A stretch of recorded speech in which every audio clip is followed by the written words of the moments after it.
Bonjour, aujourd'hui je vais vous parler d'un concept que beaucoup préconisent, c'est l'utilisation du storytelling en business au travers d'une histoire un peu triste. Jeu, 7 match.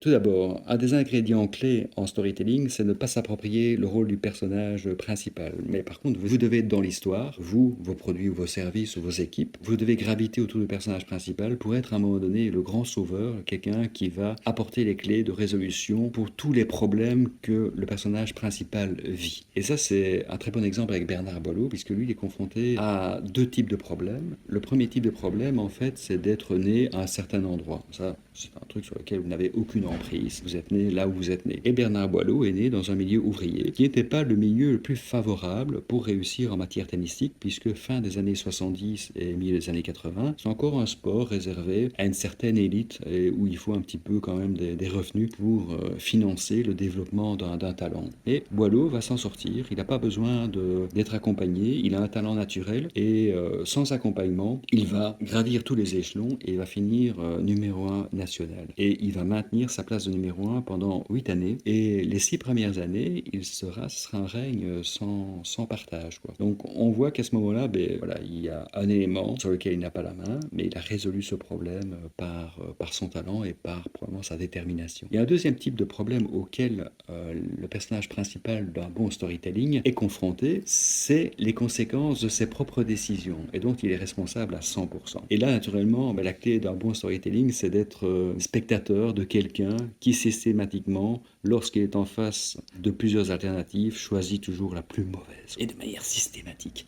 Et c'est le cas de Boileau. Il va opter pour l'argent facile trop facilement. À la départ, c'est peut-être une bonne décision. C'est quelqu'un qui s'offre un ancrage financier parce qu'il accepte un contrat de jouer les interclubs pour un club de la région bruxelloise, très huppé. BFC, de voiture, d'un appartement de fonction, etc., dans un quartier huppé. Mais il aurait pu conforter cette bonne décision d'avoir un ancrage financier et après, d'une manière individuelle, d'aller à l'international, quoi, d'être confronté aux meilleurs joueurs. Et là, à ce moment-là, il va plutôt rester en mode local, jouer des petits tournois avec des petits prize money, qui sont quand même assez conséquents, donc ça lui offre un revenu régulier de entre 15 à 20 000 euros. Ça pourrait être une bonne décision, mais il aurait pu faire beaucoup mieux, quoi. Et on voit qu'à long terme, il faut savoir que les carrières sportives sont extrêmement courtes, et donc pendant 5 à 10 ans, ben, vous devez capter suffisamment d'argent pour vivre avec toute votre vie, quoi, ou en tout cas avoir un capital sympathique qui vous permet de prolonger votre carrière. Donc là, Bernard Boileau ne prend pas la bonne décision. Ensuite, ben, il opte pour jouer beaucoup de matchs, ce qui réduit ses quantités d'entraînement. C'est une bonne décision, en fait. Quand vous êtes talentueux, si vous faites beaucoup de matchs, c'est une manière de s'entraîner sans trop de stress, parce que vous gagnez de façon facilement et vous pouvez travailler vos coups en jouant. Néanmoins, si vous prenez cette optique-là, vous allez vous retrouver avec des boulevards de temps immenses. Et quand vous avez des boulevards de temps immenses, vous avez tendance à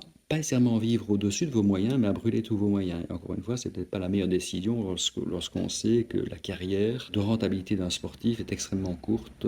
Elle est entre 7 et 10 ans maximum. Alors, troisième décision, c'est que, et c'était au début une bonne pioche, quoi, c'est plutôt un gars qui est plutôt beau garçon, et donc il va profiter en fait de son pouvoir de séduction et de sortir beaucoup comment dire, en soirée, et donc de profiter d'une vie, enfin d'avoir une vie un peu dissolue sur ce point de vue-là, même si il devient très amoureux d'une jeune fille. Il y a un incident tragique dans le sens où il y a une rupture sentimentale du chef de sa petite amie. Et là, il est difficile de s'en remettre. Et là, il passe de l'alcool à la prise d'héroïne. Et la prise d'héroïne va l'orienter. C'est assez marrant parce qu'au départ, il a des bénéfices. Donc, il explique très bien. C'est que la première année, lors de sa 5e année de joueur professionnel, la prise d'héroïne va le rendre plus détendu et va rendre encore ses victoires encore plus faciles. Mais à partir de la 6e année, ça se complique parce que le produit n'a plus le même effet. Il a de plus en plus de besoin de doses. Ses comportements sociaux deviennent un petit peu suspects. Et surtout, il va arriver à l'effet ciseau, quoi. C'est-à-dire que d'une part, ben, la prise d'héroïne fait, alors qu'au début ça le faisait gagner plus, ça le fait gagner progressivement un petit peu moins, et il commence à perdre contre des joueurs sur lesquels il ne perdait pas. Donc ses revenus baissent, par contre ses besoins en cash augmentent, quoi, parce que quand vous êtes addict à la drogue, vous avez besoin de beaucoup d'argent. Et donc là, à la base, il a très mal géré cet incident. Donc voilà, Bernard Boileau n'a pris que des mauvaises décisions dans sa vie. Et malheureusement, c'est pour ça que c'est pas une bonne histoire en termes de business, il n'y a pas de happy end.